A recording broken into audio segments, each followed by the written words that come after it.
Tem nada mais profundo, nem melhor lugar do mundo. De trabalhador a vagabundo, um só grito, uma só torcida, pedindo raça no palco, hipnotizado na plateia. Difícil um malandro mais respeitado que o torcedor da nega velha, pedindo raça no palco, hipnotizado na plateia. Difícil um malandro mais respeitado que o torcedor da nega velha.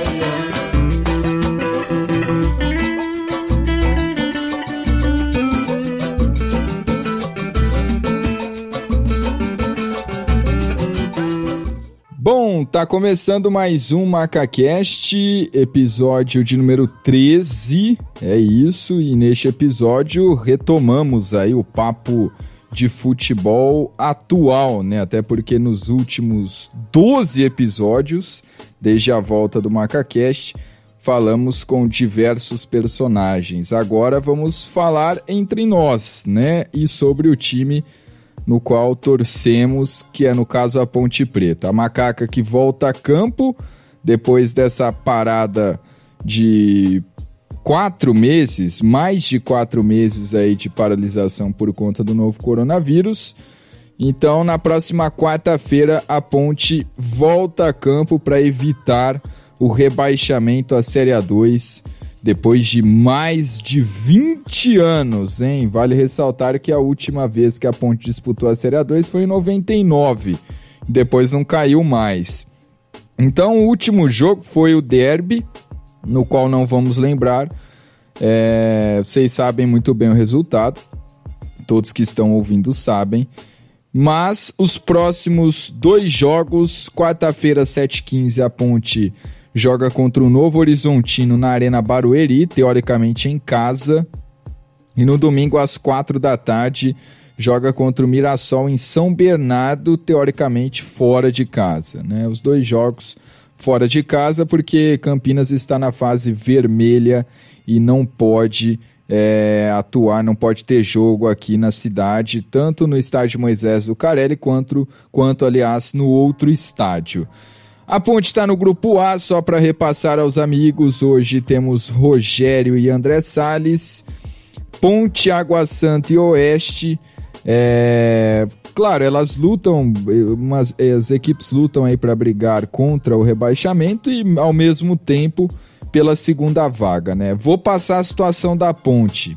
A diferença para ela sair da zona de rebaixamento é 3 pontos.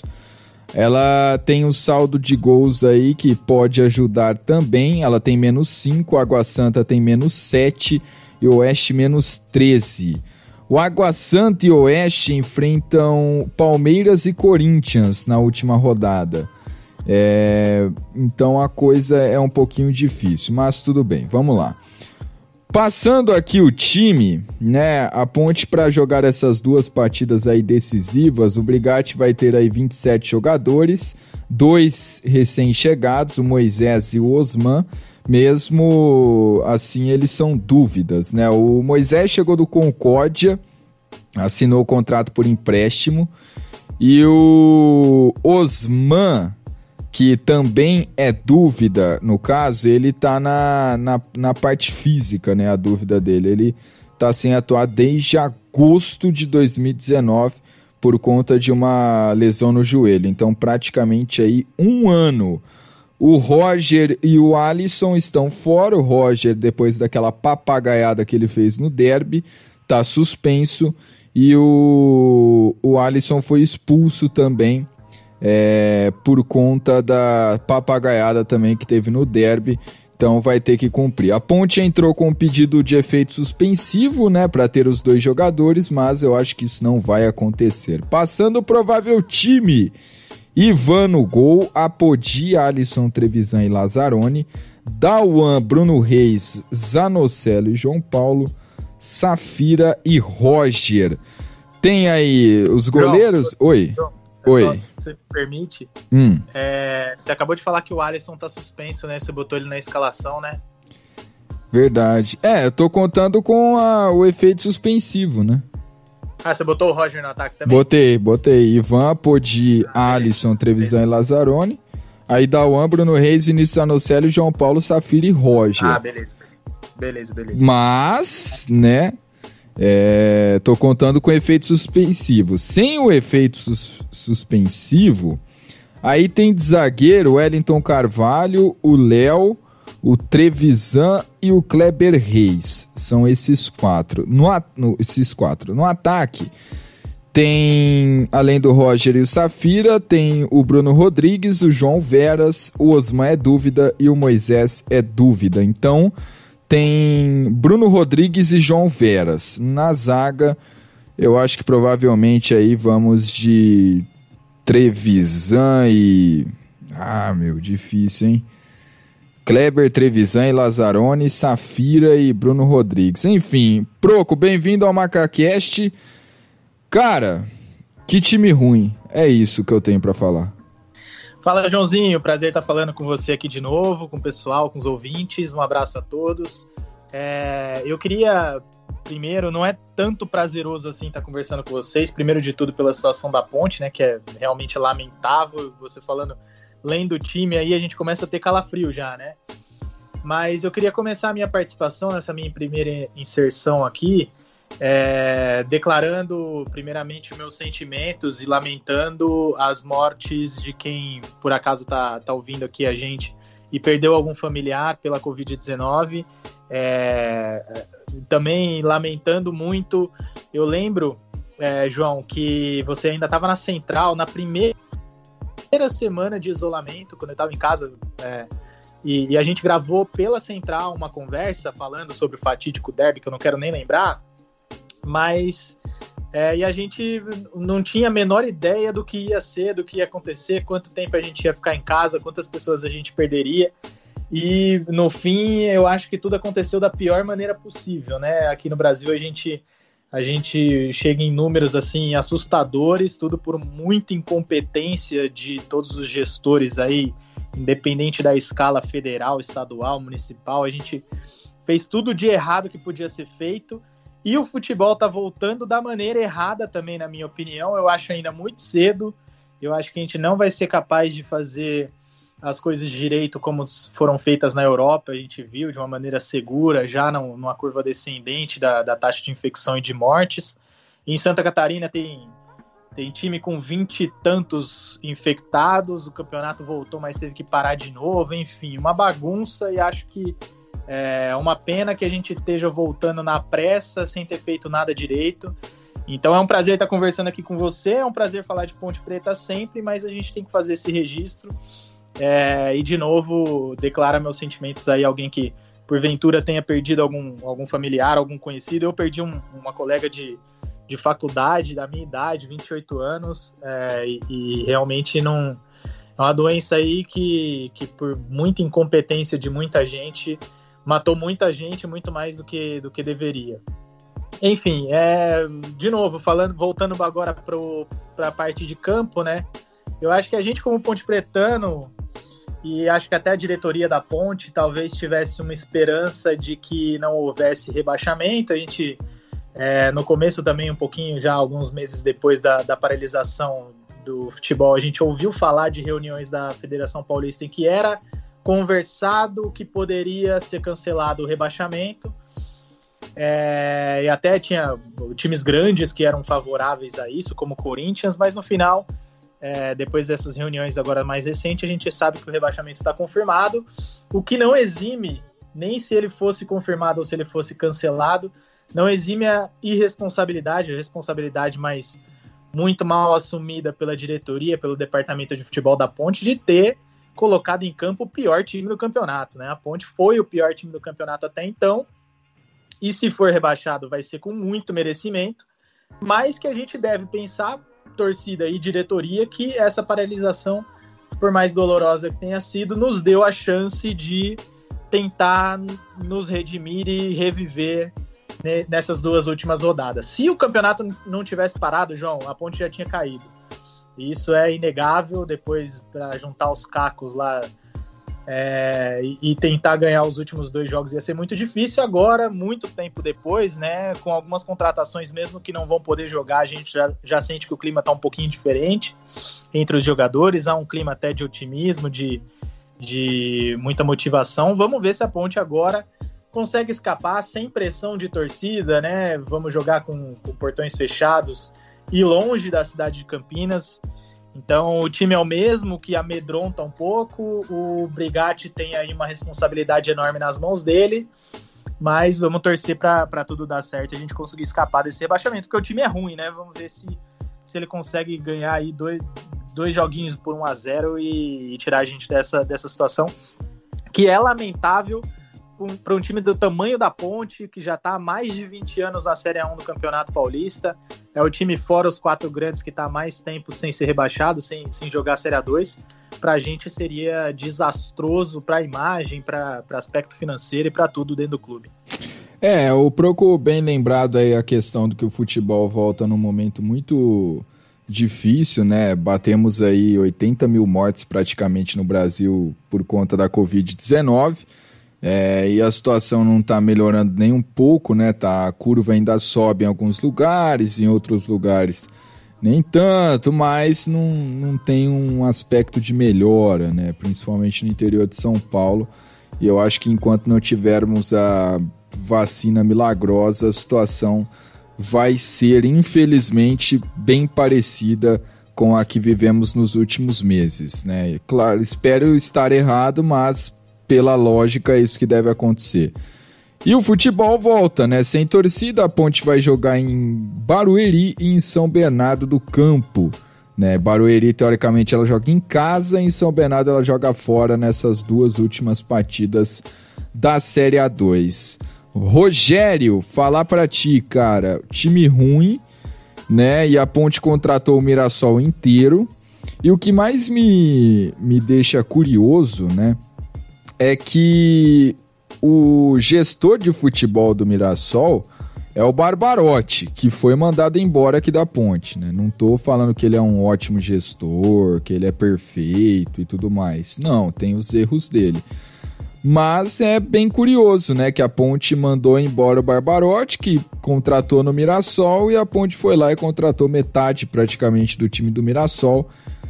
Time esse que o Barbarotti montou, né? Então é um pouco estranho essa situação da Ponte Preta, né? Que não vai poder contar com praticamente nenhum desses jogadores na qual contratou, inclusive o Camilo, né? E o restante aí, um time bem fraco mesmo, e que conta com o efeito suspensivo aí, principalmente do Roger, mas que eu acho que isso não deve acontecer, porque não faz sentido nenhum.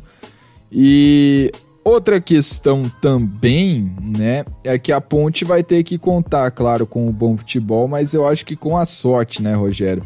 Eu estava até usando um exemplo com alguns conhecidos meus, que vai ser uma questão de aquela espécie de jogo quando debaixo de chuva, que o gramado fica completamente empoçado, e que aí o time pior tem chance de ganhar também, porque ali chuta uma bola, a bola para na grama, que tá encharcada, atrapalha, confunde zagueiro, confunde goleiro e faz o gol. A Ponte venceu na Copinha, para quem não lembra, nos pênaltis o Santos, eliminou o Santos, mas conseguiu segurar o resultado lá por conta de um jogo debaixo de chuva, né? A Ponte Preta se favoreceu por conta disso. Então a Ponte vai ter que contar com a sorte aí dos deuses e tudo mais, porque contar também com o preparo físico ruim do Novo Horizontino e do Mirassol, para que ela possa vencer na quarta às 7h15 e no domingo às 4 horas da tarde. Se perder contra o Novo Horizontino, cai, né? Pelo menos é isso que eu entendo. Se perder do Novo Horizontino, já caiu, ou se perder do Mirassol também, já caiu. Ponte precisa pelo menos fazer 4 pontos aí nestas 2 últimas rodadas. É possível, Rogério? Bem-vindo ao MacaCast. João, pergunta difícil, né? Obrigado mais uma vez pelo convite. Faço minhas palavras do André, muito bem colocado, muito bem lembrado, né? Que parece incrível, mas fazem só 4 meses que tudo isso começou. e tá meio normalizado, né? Parece que a galera tá vivendo em outro planeta onde não tem a Covid. Então, aí praticamente 80 mil mortes.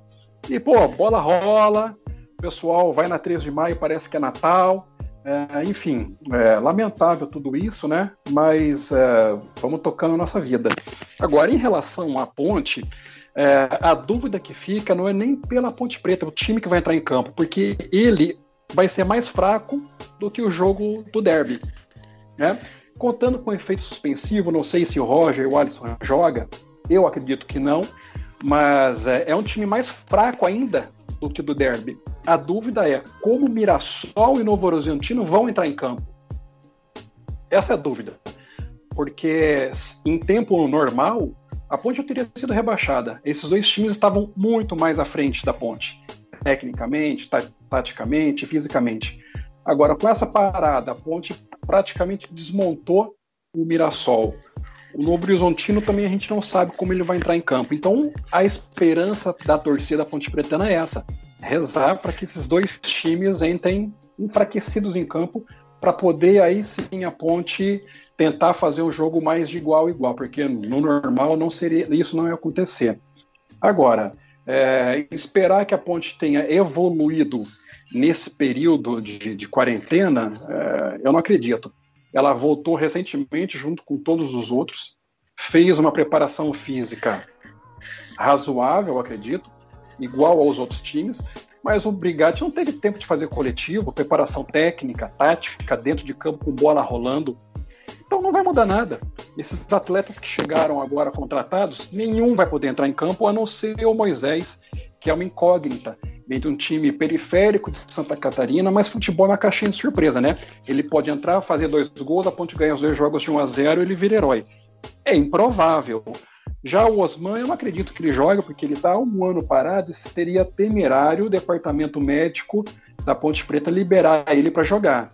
1 ano e 2 cirurgias no joelho é muita coisa. Ele tem que ser bem preparado fisicamente para depois começar a fazer trabalho tático e aí sim começar a entrar aos poucos no time. Não acredito que ele jogue. Então, a novidade única que talvez tenha aí dentro de campo é o Moisés, que a gente não sabe como é o futebol dele. A princípio, bem recomendado, mas vamos ver no Campeonato Paulista pressionado como ele se sai, né? Agora, o Barbarotti, né? O Barbarotti, por exemplo, ele já tinha feito um bom trabalho em Novo Horizontino, quando ele foi contratado pela Ponte. Chegou aí, não deu certo, tem que entender quais são os motivos que acontecem isso, né? Ele saiu, foi para o Mirassol e está fazendo um belo trabalho de novo. Por que isso acontece? Não sei. Essa é uma dúvida que a gente tem que tentar entender um pouco melhor, porque não é fácil. O Gustavo Bueno também não vem de um bom trabalho, ele foi rebaixado em 2017, não conseguiu fazer um bom trabalho em 2019 e em 2020 pior ainda, né? O time da Ponte, esse é o mais fraco dos últimos 20 anos. Assim, é difícil imaginar o que pode acontecer. Eu acredito que a Ponte se salve mais pelo enfraquecimento desses dois times do que pelo seu próprio futebol. Eu também acho que o André falou uma coisa que também acredito, que a diretoria da Ponte, ela não acreditava que ia acontecer rebaixamento. Eu também achei que não ia ter. Só que nesse meio tempo, aconteceu uma coisa que ninguém contava, né? A Globo rescindiu o contrato de transmissão do Campeonato Carioca. Isso acendeu uma luz vermelha gigante na Federação Paulista de Futebol. Tanto é que antes disso, não tinha nem previsão de voltar ao campeonato. De uma hora para outra, eles se reuniram rapidamente por videoconferência, foi anunciado que o campeonato volta dia 22, com rebaixamento, nada muda, estica um pouquinho o prazo de inscrição e toca o barco. Tá na cara que o Reinaldo, o presidente da federação, falou, opa, não podemos perder a Globo. Se a gente evitar o rebaixamento, eles podem acusar que mexeu no regulamento, rompeu o contrato, acaba o direito de transmissão. E aí pegaram de calça curta, né? O Brigatti, eu vi uma live dele, ele estava aparentemente abalado com a notícia, que foi bem no dia, né? Que falaram que não ia ter rebaixamento. Então, como o Brigatti vai poder trabalhar esse time? Ele não teve tempo. Quando ele chegou, já estava o incêndio dentro de campo. Ele não teve tempo de colocar em prática o que ele imagina. E agora com essa parada, então, menos ainda, né? Eu não vejo grandes futuros não para esse time. Vamos ver essas contratações se elas conseguem dar resultado, né? Eu vou contar com a sorte, porque esperar que esse time jogue bola é um pouco difícil. Bom, pegar aqui alguns tópicos que os ouvintes do MacaCast nos mandaram. Começar aqui, ó, tem dois ouvintes, 3, 4, 5, 6, mais de 15 aqui, do novo material esportivo da Ponte Preta. Um fala do novo material esportivo da Ponte Preta, vou selecionar aqui o Napoleão, a página macaquice.app fala pra gente comentar aí sobre o marketing atual da Ponte Preta. Então tá.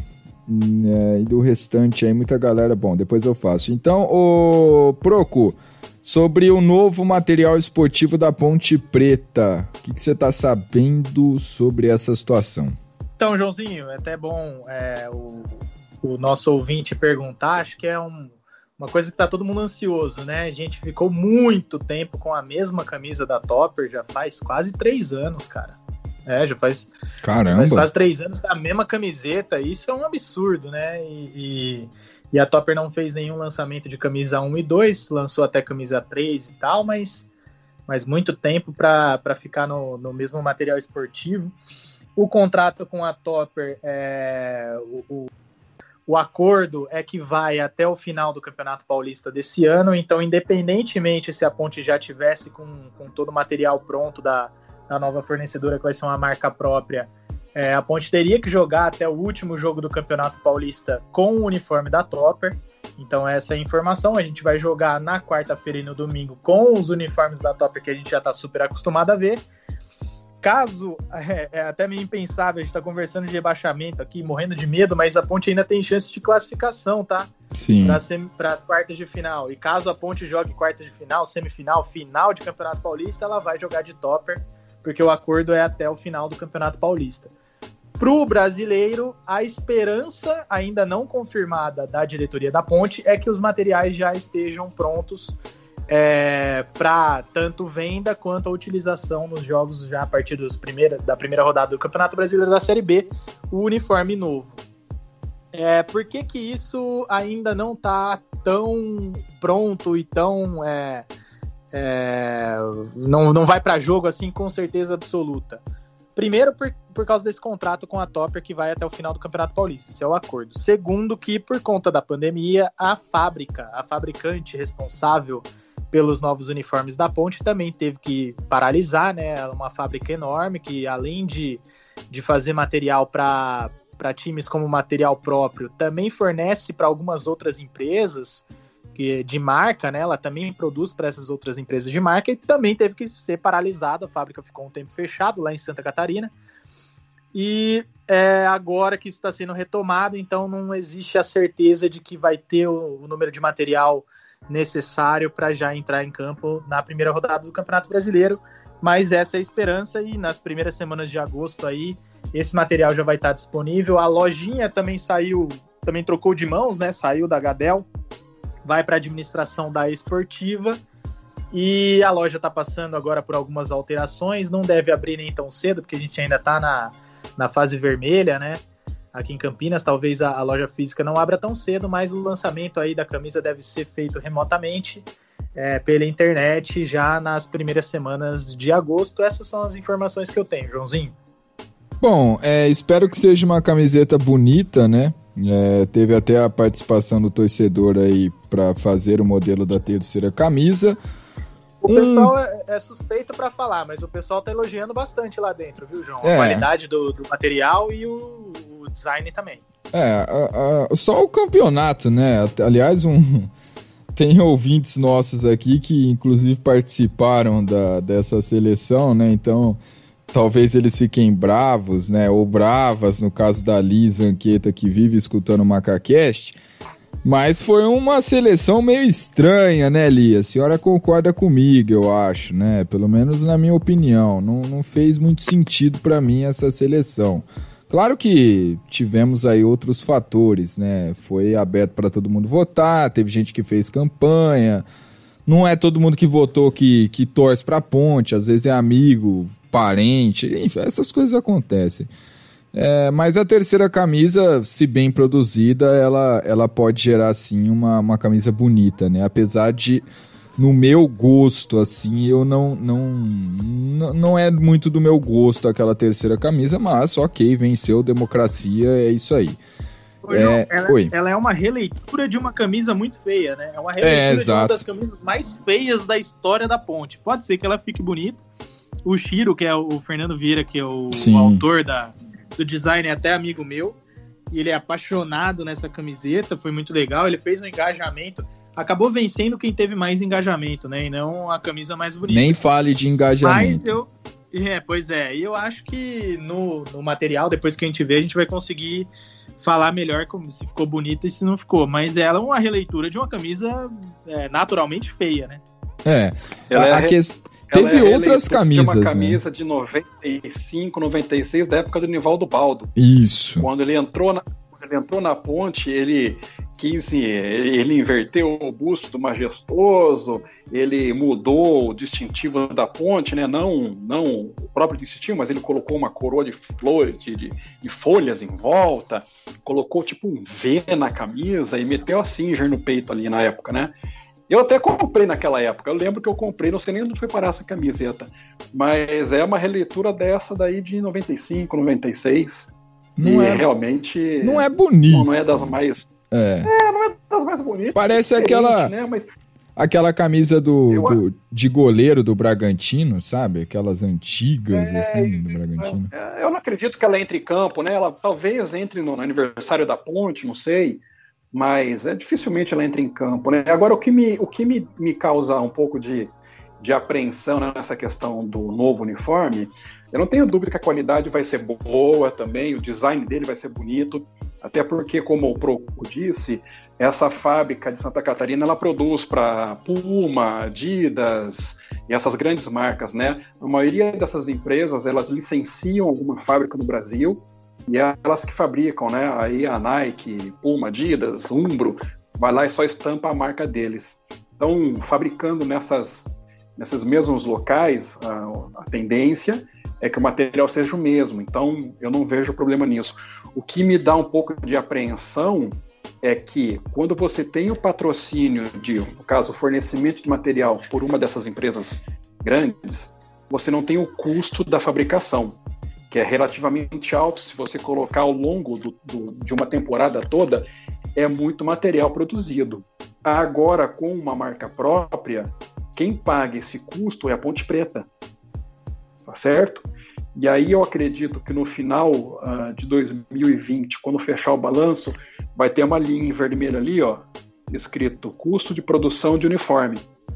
É essa a minha preocupação, porque se imaginar que a torcida da Ponte goste do uniforme, ele tem um preço acessível, eu acredito que vai chegar a pelo menos metade do preço do que a Adidas e a Topper cobram, que eu acho extorsão, cobrar 220, 230 reais uma camiseta, é muito caro, mas tem o custo de produção, de distribuição, impostos, etc. Deve chegar pela metade do preço, né? Agora, as vendas que elas vão ser feitas para a torcida da Ponte cobre o custo de produção de toda a linha de categoria de base profissional por um ano inteiro? Eu duvido muito. Então, essa é a minha preocupação. Eu acho que a gente chegou nesse ponto porque as empresas elas estão meio que saindo do futebol, né? Se você for ver, não é só a Ponte que tem marca própria hoje. Bahia, Fortaleza e outros times também do Sul já tem marca própria, muito por conta das saídas dessas fornecedoras do futebol, né? Então, a preocupação é essa. Quanto vai custar tudo isso para a Ponte Preta, que já não está nadando em dinheiro? Pelo contrário, né? Mas aí, Rogerinho, só fazendo um contraponto, pelo que eu busquei um pouquinho de informação, principalmente na questão do Bahia, né? O Bahia serve de molde aí para essa fornecimento de material próprio, né? O Bahia e o Paysandu. Apesar de ser uma marca própria, né, diz assim, mas é uma espécie de terceirização, né? Por um exemplo, Vamos supor, hipoteticamente aqui, vamos inventar uma marca, né? A marca Red, sei lá, Red, chama Red, igual se fosse uma Nike, mas é Red. Aí essa Red, essa empresa, assim, ela tem uma empresa e ela fabrica aquilo lá, ela fabrica as camisetas, e ao invés de ela estampar a marca da sua empresa, da Red, no caso que eu acabei de inventar, ela vai estampar ali a marca própria da Ponte Preta, 1900. Mas na real mesmo não é a Ponte que fabrica, é a Red, né? Eu acho que é uma espécie assim, de uma terceirização de marca. A marca fabrica, ganha o dinheiro, cobra um pouco mais, creio eu, e ela abre mão de estampar a sua marca. Ela abre mão de estampar a sua marca. É como se ela tivesse um guarda-chuva de outras marcas. Ela tivesse esse guarda-chuva e ela conseguisse colocar... Por exemplo, citar um exemplo básico aqui da Coca-Cola. Né? A Coca-Cola, ela é uma empresa, tem a Coca-Cola. Mas ela tem aí a Fanta, ela tem a Sprite, ela tem, enfim, uma infinidade de outros refrigerantes, de outras marcas, mas é da Coca-Cola. É mais ou menos nesse sentido que eu tô querendo dizer. Tem ali a empresa e ela tem um guarda-chuva, um leque de marcas próprias, entre aspas, de times, mas é ela que fabrica. Eu também tenho esse medo aí, porque eu acho que se sobrar para a Ponte fabricar o uniforme dela, nós não estamos nem conseguindo fabricar um bom time, né? Quem dirá um bom uniforme, né? Porque eu acho que ninguém é formado em moda ali e tal, então o negócio vai ser difícil. Eu espero que dê certo, né? Porque também não dá para... Quando veio a Adidas, todo mundo vai se lembrar bem, eu fui um dos que me senti realmente prejudicado, porque eu comprei a camisa naquele lançamento às escuras, né, que você comprava sem ver, aí chegou, tal, beleza, demorou pra caramba pra chegar, e no fim teve gente achando a camisa 3 dias depois do lançamento por R$90 em loja do shopping, né? E eu paguei 220, R$200. Então é complicado pro torcedor que aposta nisso aí, né? Você sabe quanto que eu paguei na camisa oficial da Ponte, no site da Adidas? R$39,90. Então, tá? Eu paguei... No site da Adidas, a camisa oficial. Eu fui lá no site, entrei e falei, vou comprar a peita da macaca. Eu olhei e falei, R$39. Falei, tá errado. Falei, caramba. Eu fui lá, acessei, fiz o meu pedido, chegou, R$39,90. Você vê o tamanho de qual é a margem que eles colocam nesse produto. Mas no caso da marca própria da Ponte, ela não vai fabricar. Ela vai encomendar para uma fábrica de Santa Catarina fazer. O que acontece? Vamos imaginar a Adidas. A Adidas faz na mesma fábrica lá de Santa Catarina. Uhum. A Adidas encomendava os uniformes da Ponte, ela fabricava, a Adidas ia lá, pagava o custo da fabricação e entregava para a Ponte. Certo? Uhum. Agora, quem vai pagar esse custo da fabricação é a Ponte Preta. Ela não vai ter uma fábrica fazendo o uniforme, ela vai terceirizar. Sim. E aí ela vai ter que pagar esse custo de fabricação. Esse é o meu receio de não conseguir cobrir esse custo, que obviamente a fábrica de Santa Catarina vai cobrar da Ponte, que a gente consiga cobrir esse custo com a venda direta da torcida. Eu não acredito que isso aconteça. A Ponte vai por um outro caminho, né? Ela vai pelo caminho de chegar, de ir direto na empresa que fabrica, sem intermediário, né? Supondo que aí a Adidas, a Nike, a Puma, elas são... Supondo não, são intermediárias, né?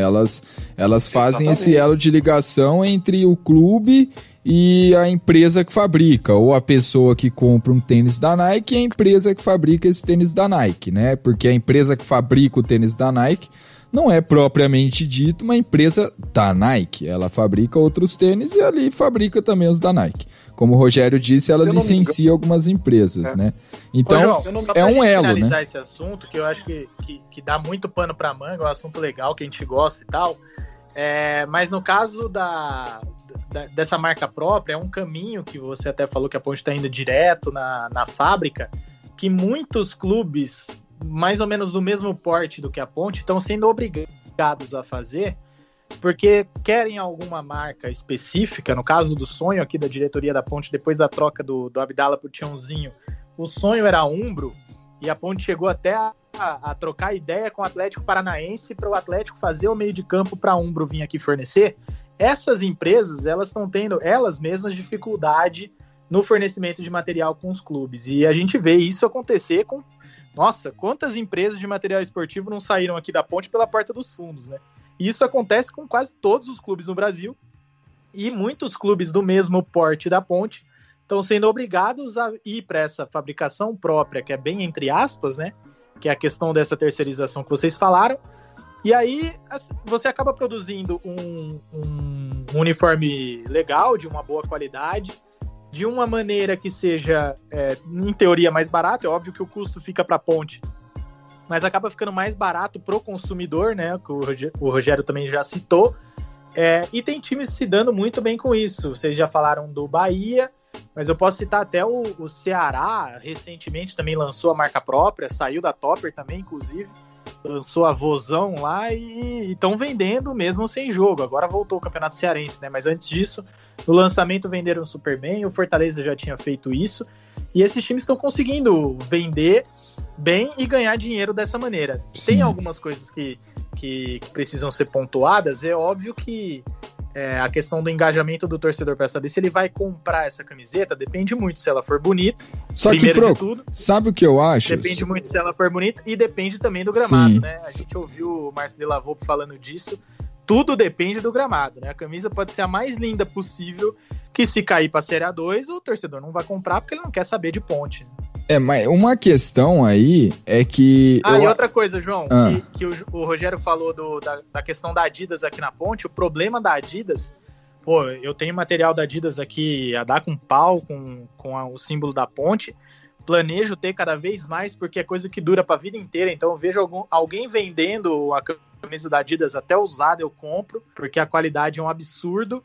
Mas ainda tinha a questão da Gadel no meio, né? Que era muito bem explicado, ninguém falou isso. Teve que alguém descobrir que a Adidas não tinha um contrato direto com a Ponte, era tudo intermediado pela Gadel, era uma coisa meio feita na surdina. E pra você ver como que... Legal, a Ponte pode ter uma Nike aqui, mas vai ter que chegar via alguém. E pode não ser, como o da Adidas não era, uma coisa favorável pra Ponte 100%, nem financeiramente, nem quando a gente começou a perceber a camisa azul, depois a camisa amarela e etc e tal. Eu acho que a Adidas nem sabia que estava patrocinando a Ponte, é meu ver, pelo menos. Só um parênteses, eu acho que vai vender pelo simples fato, talvez o Proco vá até saber disso, que ele tem essa... O Rogério também... Eu confesso que não sei muito dessas marcas, mas vamos lá, vou tentar explicar para vocês rapidamente aqui, porque a gente tem outros temas aqui que a galera tá mandando. A Nike, a Adidas, a Puma, outras inúmeras empresas, mas vou citar essas duas, Nike e Adidas, elas têm um modelo de desenho, de design, de perfil de camiseta, que é um modelo com uma caixa, por exemplo, que não dá para sair muito fora dessa caixa. Então, quando o torcedor vai à Ponte, o torcedor, eu quero uma camisa que tem o Moisés do Carelli estampado, ou que tem a linha do trem, 11 do 8, do Carlos Burg, ou que tem, sei lá, qualquer coisa. Na Adidas não dá pra você fazer muito, porque a Adidas é padrão ali. Você pode ver no mundo inteiro, os uniformes são padronizados. São poucas diferenças. São as 3 listras, são algumas coisas ali em marca d'água, algum desenho ali em marca d'água, mas são detalhes sutis. A Nike talvez ela saia um pouquinho da caixa, mas também são detalhes um pouco menos sutis, mas que não fogem do padrão Nike no mundo inteiro.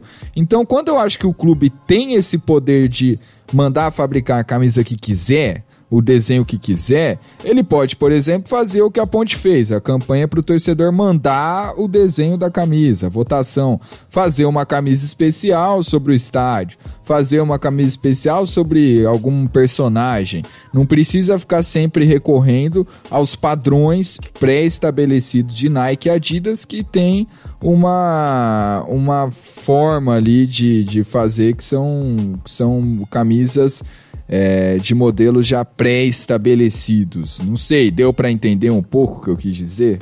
Por isso que eu acho que vai vender João, bastante.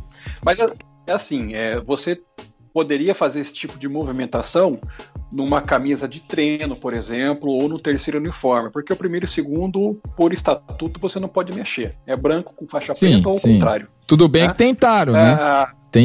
Aliás, tentaram não, fizeram. Colocaram aquele uniforme Adidas, especial, Adidas, né? Por causa daquele... Isso, por causa daqueles uniformes da Adidas, por exemplo, eu lembro sempre do Potker com aquela camisa da Ponte que foi até as finais do Campeonato Paulista, que era meio que uma faixa que em degradê ia sumindo. Sim. Também teve uma faixa cinza como uniforme 2. Linda essa era bonita. Linda. E uma outra toda preta com as listras douradas também era linda. O que eles foram fazendo no estatuto para isso não... Porque não passaria o estatuto da Ponte, a camisa 1 é branca com a lista preta, a camisa 2 é preta com a lista branca.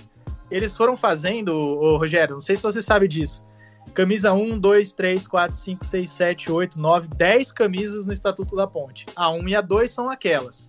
Elas estavam lá oficialmente como 1 e 2. A camisa do Potker com o degradê era, sei lá, vou chutar aqui, camisa 7, camisa 8 no Estatuto, entendeu?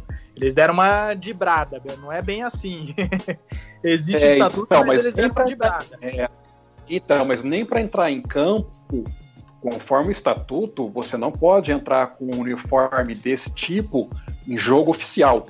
Você pode entrar em comemoração, alguma coisa especial, mas no dia a dia de jogo é o uniforme 1 e o uniforme 2. Mas todos os jogos eles fizeram ser, né? Virou especial, todo jogo virou especial para eles. Exatamente. Mas eu não tenho dúvida, João e André, se uma Umbro chegasse na Ponte Preta hoje e falasse, olha, eu vou fornecer todo o seu material esportivo, o 1900 ia pra gaveta e toca com a Umbro. Não tenho dúvida disso. Tá em caráter de urgência, né? Eu espero que não seja uma camisa zica, igual foi a que eu falei pro De La Volpe, aquela bendita camisa de 2014 que a Ponte devia ter mantido a porcaria da Pulse, com todo respeito, não manteve, trocou nas últimas 5 rodadas, não ganhou mais nenhum jogo e a gente perdeu o título. Espero que não seja mais uma zica. O trauma aqui com camisa feita em casa, camisa marca própria, porque as 2 vezes em que a gente fez isso, as camisetas ficaram feias e deram azar dentro de campo. Então a gente tem esse trauma, né? A Mega Sport...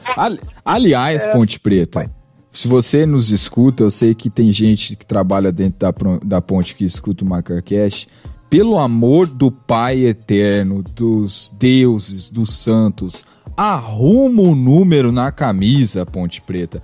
Não é só a imprensa que reclama. A gente que tá na arquibancada é impossível enxergar o número do cara, Ponte Preta. Coloca o símbolo gigante qual era antigamente, o número dentro, faz alguma... Não dá pra ver o número do cara na camisa da Ponte Preta. É impossível, cara, você ver o número do cara na camisa da Topper.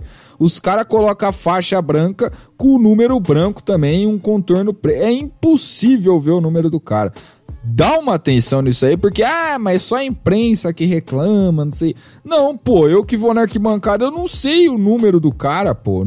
Se eu não souber quem é o jogador pelo físico dele, eu não vou saber quem é o cara, porque não dá pra ver o número do cara, pô. Aí fica difícil também. Me ajuda a te ajudar, Ponte Preta.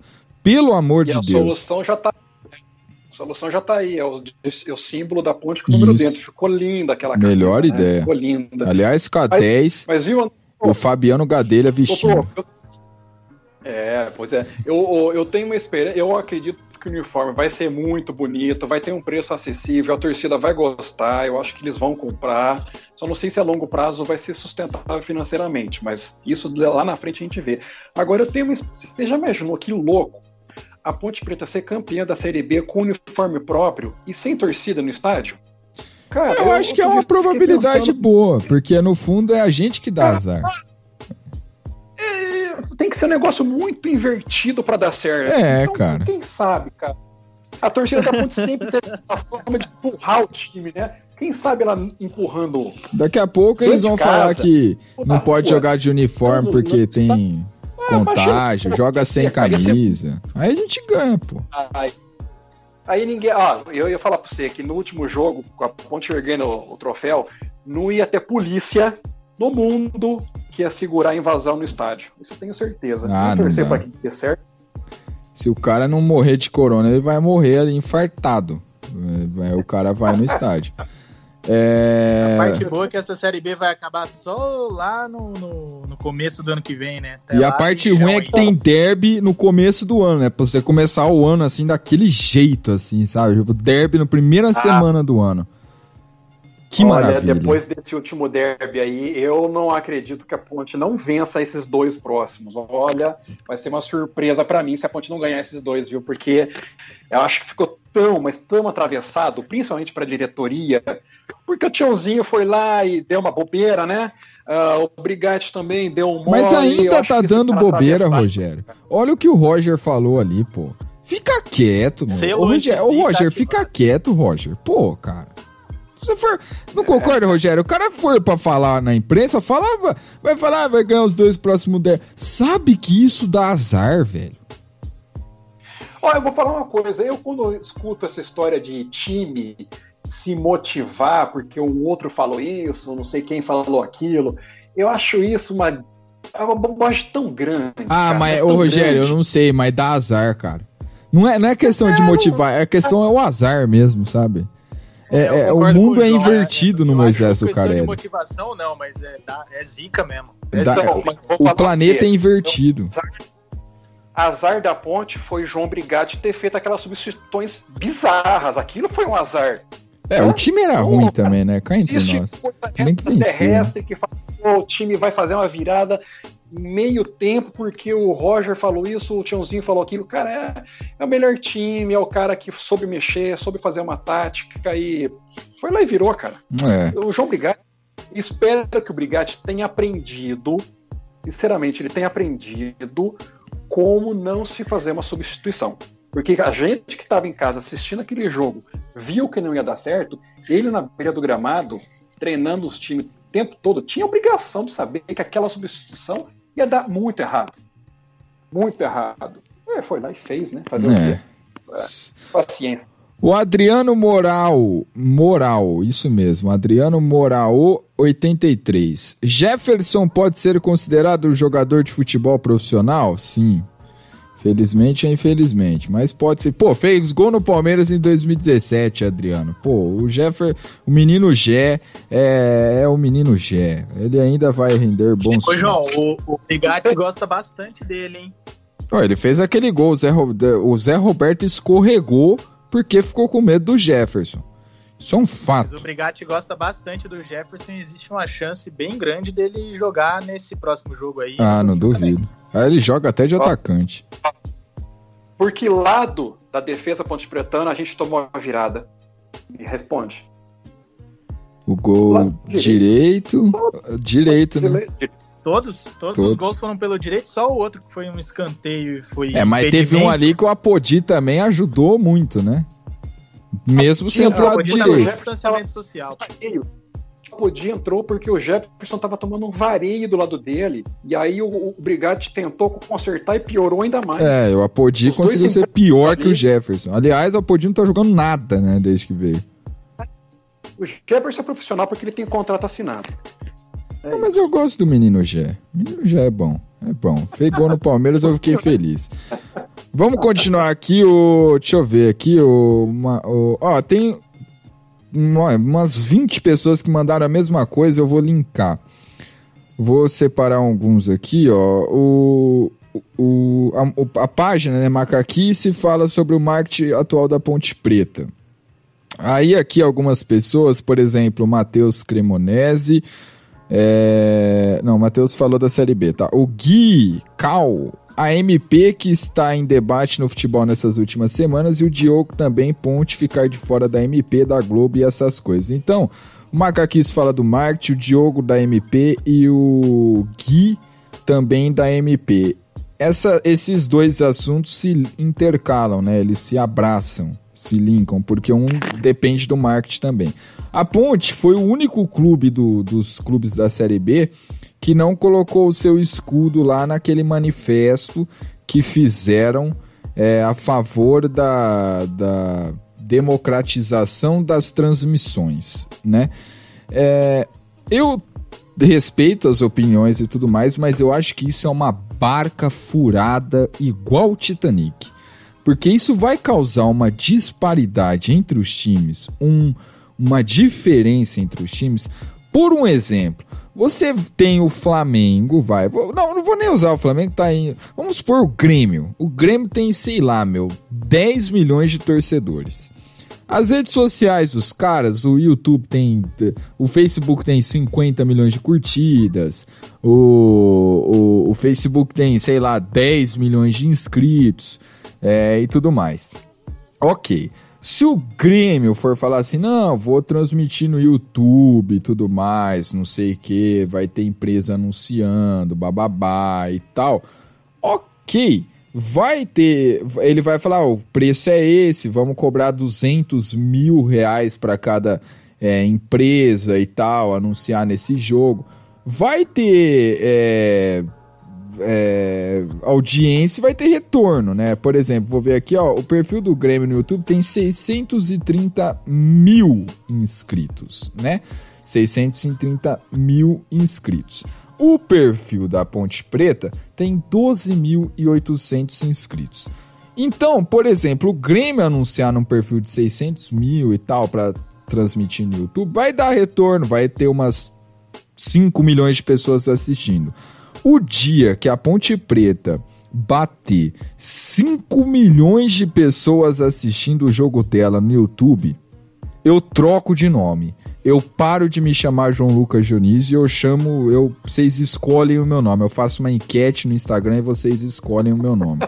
Então a Ponte não vai bater isso e ela não vai conseguir vender um patrocínio por 200 mil reais hipotéticos para colocar no YouTube, né? Então vai causar uma disparidade. Os clubes que têm uma torcida enorme, gigantesca, e estão sendo hipócritas, porque cá entre nós o Flamengo é gigante, muito por conta da Globo, e esses clubes, Corinthians também é gigante, muito por conta da Globo, porque tem torcida por conta da televisão.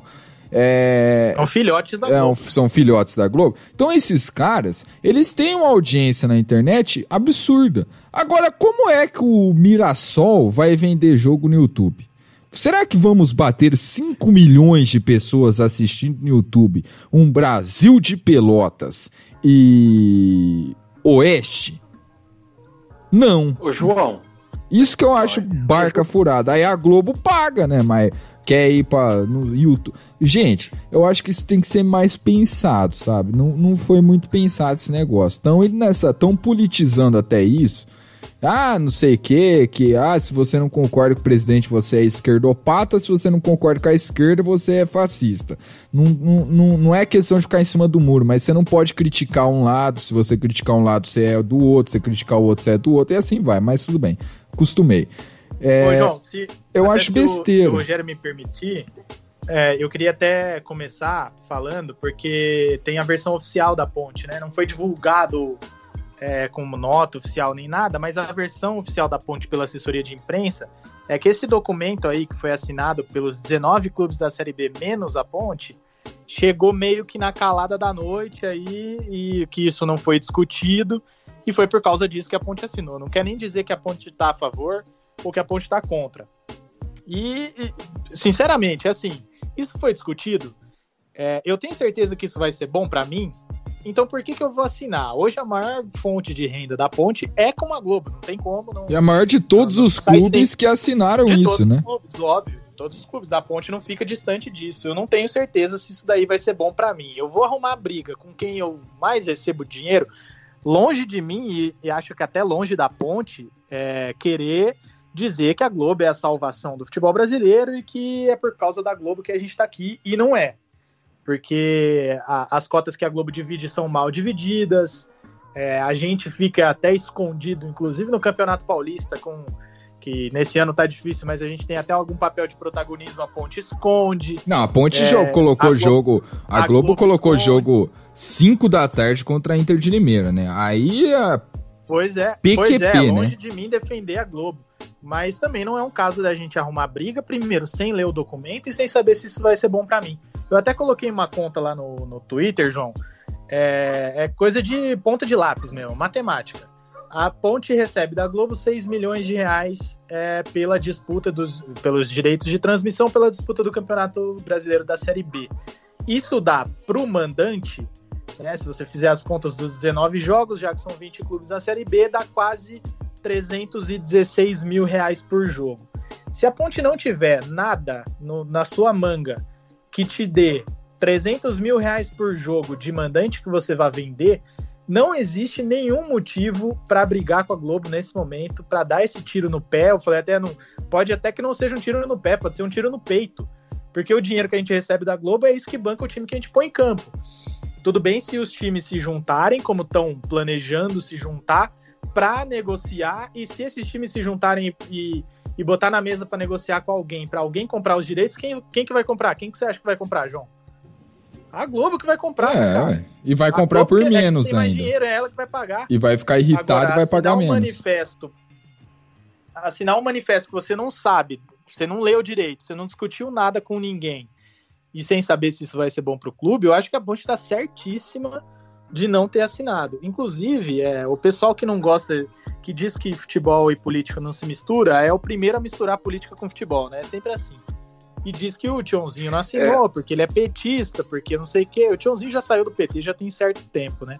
Mas ele, obviamente, é do PCdoB, é anti-Bolsonaro e etc. Comunista! Cara, o principal dessa MP aí é que ela não foi discutida com ninguém em momento nenhum. Eu até indico os ouvintes a escutarem o nosso episódio no Papo de Derby, que a gente conversou até com um especialista em comportamento do consumidor e tal, de marketing esportivo, e ele, o Caio falou com a gente, foi super legal, elucidou tudo pra gente, foi bem legal, pra gente parar um pouquinho pra pensar e discutir isso antes de ser assinado. A MP foi feita por causa do Flamengo, que brigou com a Globo, junto com o Bolsonaro, que é brigado com a Globo. E a Ponte entrar nesse meio aí, alguém vai pisar na nossa cabeça, cara. A gente, nessa briga de gigante aí, vai sobrar pra quem, você acha? Ô Proco, a gente quando pensa que por que a Ponte Preta não assinou esse manifesto, João, a gente precisa retroagir um pouco no tempo e entender por que a Ponte está tomando essa posição. Em 99... A gente vai ser xingado de comunista, eu tô falando. Não, mas vamos só para a torcida da Ponte entender, porque tem muita galera que entra no Twitter, Facebook, Instagram e tá falando um monte de coisa sem conhecer a história por trás disso daí.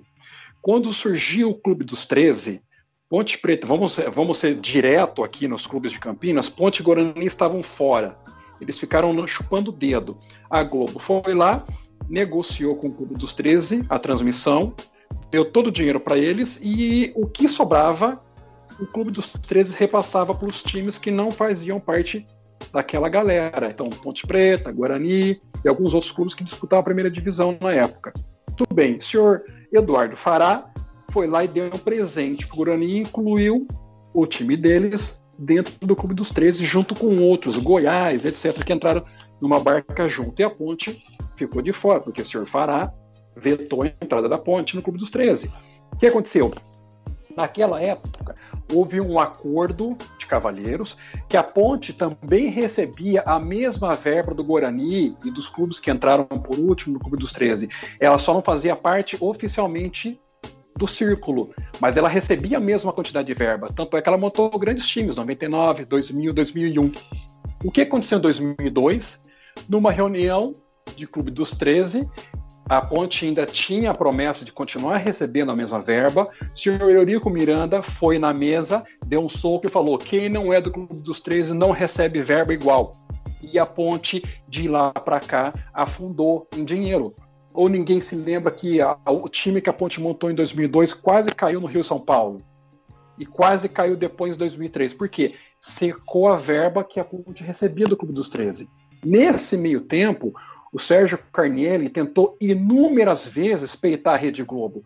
Quantas vezes eu sabia que eu conversava lá com o pessoal de diretoria, com o pessoal da administração, a Ponte era sempre o último time a assinar com a Rede Globo. Ela assinava no 45 do segundo tempo, porque ela tentava juntar alguns times que não recebiam as mesmas verbas, os times iam até um certo momento, quando a Globo falava, não, eu não vou entregar a verba para vocês, todo mundo fugia, assinava com a Globo e largava a Ponte Preta chupando o dedo. Isso aconteceu várias vezes. Tanto é que alguém se lembra que a Ponte Preta perdeu ponto em 2003 lá, muito por pressão de federação. Então, a Ponte não assinar hoje esse manifesto vem lá de trás, de 2002, 2003, 99, que ela tomou muita bola nas costas. Então a gente tem que entender o motivo disso daí. Agora, imaginar que São Paulo, Flamengo, Corinthians, Palmeiras vão entrar numa divisão de cota igualitária com os outros clubes, né? Vamos sonhar que o Papai Noel vai chegar em dezembro, né? Jamais. E outra? Não vai acontecer isso. Gente. Então, Rogério, entre os 20 clubes da Série B, eu até imagino, por exemplo, o Cruzeiro se desenha muito maior do que os outros 19 clubes que estão disputando essa Série B, até porque o Sport subiu, o Coritiba subiu, são times que são de capital, que tem bastante torcida e tal. Então o Cruzeiro, ele é o discrepante dessa Série B. A gente consegue sentar os 19, os 20 clubes da Série B e conversar. Você imagina se a Ponte estiver na Série A. Aí o cara fala, mas na Série A a Ponte recebe 20 milhões, entre 20 e 25 milhões da Globo.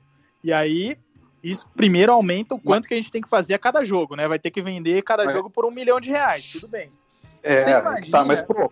Você imagina se... Só para eu terminar o raciocínio.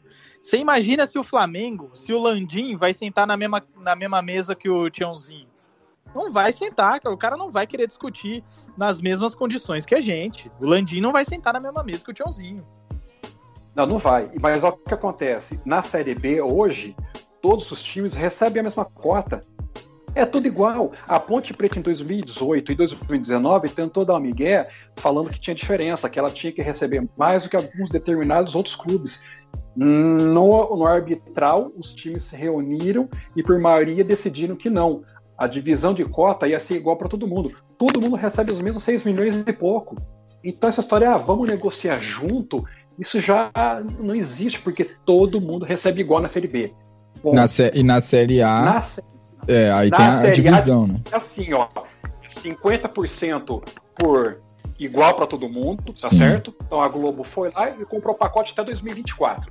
Ela pagou lá R$1 bilhão. 50% é dividido para todo mundo, 25% é na TV fechada e Sport TV, e aí você vai lá pelo ranking, tá certo? E tem 25% no pay-per-view, que é onde está a briga entre todos os clubes. Porque no pay-per-view, como é que funciona? Do 100% arrecadado no pay-per-view da Globo, 62% fica com a Globo, 38% é dividido pelos clubes. Só que, qual foi o pulo do gato aí? Flamengo e Corinthians, eles não recebem por assinante. Eles recebem o mínimo, teto. E aí que acontece? Você tem uma diferença de mais de 100% entre Flamengo e Corinthians dos outros que estão recebendo. Então o Flamengo recebe 100 milhões a mais da Globo no pay-per-view. Porque Corinthians e Flamengo, daqueles 38% que a Globo repassa, eles ficam com 13%. Os 25% divide entre os outros 18% por assinante.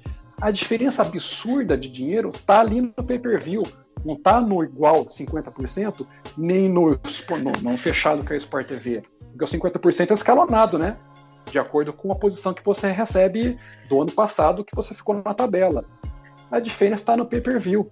Ia ser muito fácil ajeitar isso daí e falar, pay-per-view é por assinatura. O clube que tem mais assinatura vai receber mais, que é o Flamengo, que é o Corinthians, que é o São Paulo. Aí é normal. Agora, eles receberem o teto garantido da Rede Globo, tá dando todo esse imbróglio. Você entendeu? E Rogério, só para finalizar da minha parte nesse assunto, João, quem é que recebe mais dinheiro da Globo hoje? É o Flamengo, numa proporção discrepante que a gente já falou aqui, que é o cara que recebe, inclusive, bem a desigualdade, vamos dizer assim, é bem grande, bem maior no Brasil do que em outros países, vamos dizer aí, Europa e outros lugares. Quem está querendo entrar no... Quem entrou com a MP junto com o governo federal diretamente sem conversar com ninguém? O Flamengo.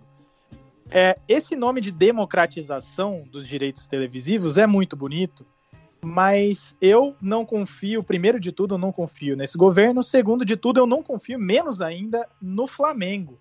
Se o Flamengo é o mais beneficiado com as cotas da Globo hoje, se ele está tentando mudar isso, ele quer ser mais beneficiado ainda.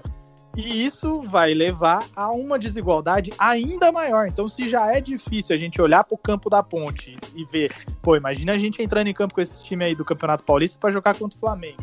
Você imagina se isso ainda for mais discrepante, que é o que tende a acontecer, é o que aconteceu em Portugal, por exemplo, que é quem negocia dessa maneira, com Benfica e Porto. E, não vai ter mais futebol, vão matar a gente, cara. Eu vejo, isso pode ser muito legal para os times de massa, principalmente Corinthians, Flamengo e alguns outros, mas pra gente aqui, eu acho que a Ponte tem que brigar o máximo possível para que isso seja... ou menos pior pra gente, ou pra que isso não aconteça. E vejam o que aconteceu em Portugal, né? Quem estiver na escuta, vejam qual foi a última vez que Porto e Benfica não ganharam um campeonato, né? Português, ou esporte, né? Vê lá quando foi que o Boa Vista ganhou alguma coisa. Mas, João, na Espanha, você não foge de Real Madrid e Barcelona. Eu acho que a questão muda. Justa. A diferença que o Pruco estava falando, por exemplo, do Flamengo, o Flamengo faturou quase R$1 bilhão o ano passado. Foram 900 e alguma coisa, milhões de reais. Desses 900 e pouco, 220, 230 foi de cota de televisão. O resto veio de patrocínio, de venda de jogador, de premiação de campeonato, Campeonato Brasileiro, Libertadores, Copa do Brasil, que foram avançaram, acho que até a semifinal, quartas, não sei. Você entendeu? Então, a divisão de cotas de televisão, ela faz diferença, faz bastante, mas tem muita coisa por trás também que faz, no bolo geral, essa diferença absurda que tem entre, vamos imaginar, Ponte Preta e Flamengo hoje. Nenhuma liga no mundo pode abrir mão de transmissão de televisão, seja ela aberta ou paga. Isso daí não existe, no Brasil também não vai existir. Nenhum clube no mundo sustenta o seu financiamento em cima do YouTube ou com um canal próprio de divulgação. Isso não existe. Que algumas coisas gente, né? O brasileiro acha que só funciona aqui, né? Subir logo na primeira divisão para conseguir aí sim ter uma arrecadação muito maior do que ela tem hoje e se estabelecer com competência ali, né? Porque daí depois você consegue avançando. Que no Brasil, acho que a galera... isso talvez seja um mal cultural, que no Brasil tem aquela síndrome, né, muito falada pelo Nelson Rodrigues de vira-lata, e tem também uma síndrome de que algumas coisas, ao mesmo tempo, assim, coisas que não funcionaram no mundo inteiro, no Brasil vai funcionar, né? Então, isso não funcionou em lugar nenhum, mas no Brasil vai funcionar. Então, é isso que é uma disparidade aí também, uma dualidade aí de pensamentos com relação a essa questão da democratização também da televisão. E outra, né, gente? Não é barato, não é nem um pouco barato você fazer uma transmissão. Vamos fazer uma TV própria. Brincando, assim, é no mínimo uns R$30 mil por jogo que o clube... Mas brincando mesmo. É no mínimo R$30 mil no jogo. Colocar uma GoPro, brincando. Né? Se você colocar uma GoPro, se você botar uma câmera razoável, essa conta no mínimo, por baixo, R$120 mil. No mínimo, cara. Tem cabo, tem internet, tem funcionário, tem narrador, tem repórter, tem câmera, tem satélite, tem caminhão, tem não sei o que, mas... João, você imagina hoje... A Ponte, ela recebe cota da Globo no Paulista e no Brasileiro. Por jogo, ela toma um prejuízo médio de R$4 mil. Só abrindo o portão, nessa média de 3.500, 4 mil torcedores, ela por jogo tem um prejuízo de R$4 mil. Você imagina tendo que transmitir por conta própria o tamanho do prejuízo. É difícil. Para encerrar aqui o papo de derby, mais alguns comentários aqui. MacaCast. MacaCast, papo de ideia que eu já tô vendo o horário, depois eu edito.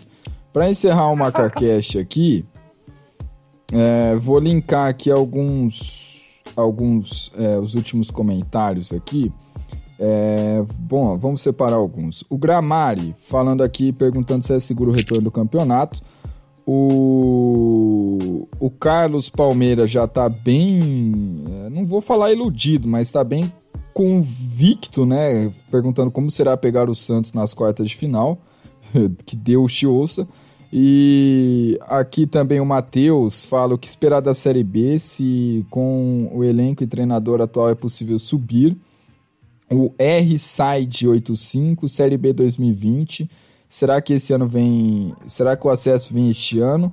Pela lógica não, né? Porque a Série B termina ano que vem, e esse ano não vem acesso. Quem sabe no ano que vem. Mas mesmo no ano que vem eu acho que não vem acesso também. E o Du Calderaro, quero o título. Aí não é só você, viu, Du, meu amigo. Aí todo mundo quer 120 anos um título. Tudo bem que temos de 69, temos que desvalorizar os 69, vamos seguir o mestre de cá também. Nós é campeão sim. Foda-se, reclama na federação.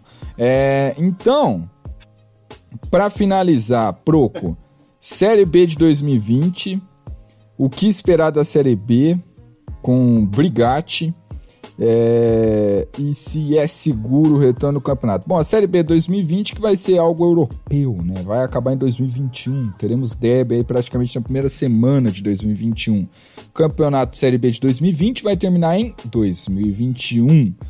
Vamos ver como é que vai ser. Minha opinião, só por um milagre. Não sei, o time que estão montando é bom, mas é um Mirassol B, né? Então tem alguns jogadores bons, tem que ver se o Camilo vai querer jogar bola. E, cara, não sei se vai ser uma Série B boa, porque vai ser bem conturbada, sem torcida, jogando fora de Campinas. Talvez isso ajude, talvez funcione como o Rogério falou, né? O mundo invertido de Ponte Preta, talvez a gente possa até ser campeão, né? Mas... Difícil, Proco. E aí, Série B, tudo bem que o foco é Campeonato Paulista, mas Série B chegando também.